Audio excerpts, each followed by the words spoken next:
I'm absolutely crashing out because blue no matter who voters are using these raids to bash Kamala criticisms during election cycle and calling us Nazi sympathizers too. Come on. Yeah, dude, those are not reflective of the broader liberal sentiment, okay? I think there's more anger towards the Democrats and their incompetence right now from the base, from the Democratic base in general, than there is anger and animosity directed towards the left flank. You need to remember something. The reason why you feel that way is because you're online, okay? And online liberals love that kind of drama. They thrive on that kind of drama. Some of them do it for their own personal malicious agenda because they're vindictive, they're angry that they were wrong and leftist content creators were right. Some of them do it because they want to defend the Democratic Party unconditionally in ways that like even the base is not claiming is the reason. You can't say that people are more angry and resentful at the left for Kamala Harris losing and they are falsely blaming the left for Kamala Harris losing at a time when Chuck Schumer is one of the least popular congresspersons in the United States of America and he's one of the prominent leaders of the Democratic Party.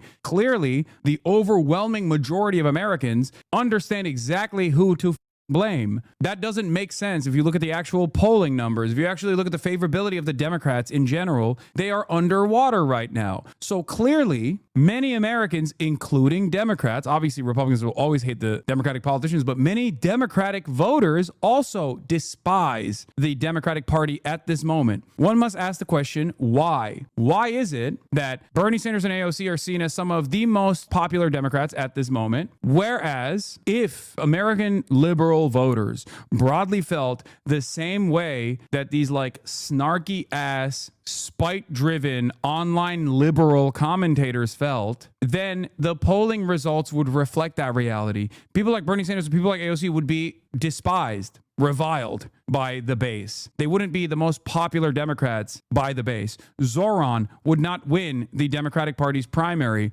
because he would have the scarlet letter of being associated with the left. If the left was actively reviled by the base, then Zoran would have never won the Democratic primary in New York. Okay? That's it. If liberal online commentary sphere dipshits were actually reading the room properly and that there was genuine anger and resentment towards the left by normies that you encounter in the real world, like actual regular ass liberals that you encounter in the real world, then polling would reflect that. Kamala Harris would be incredibly popular. Chuck Schumer would be popular. Hakeem Jeffries would be popular. It's bullshit.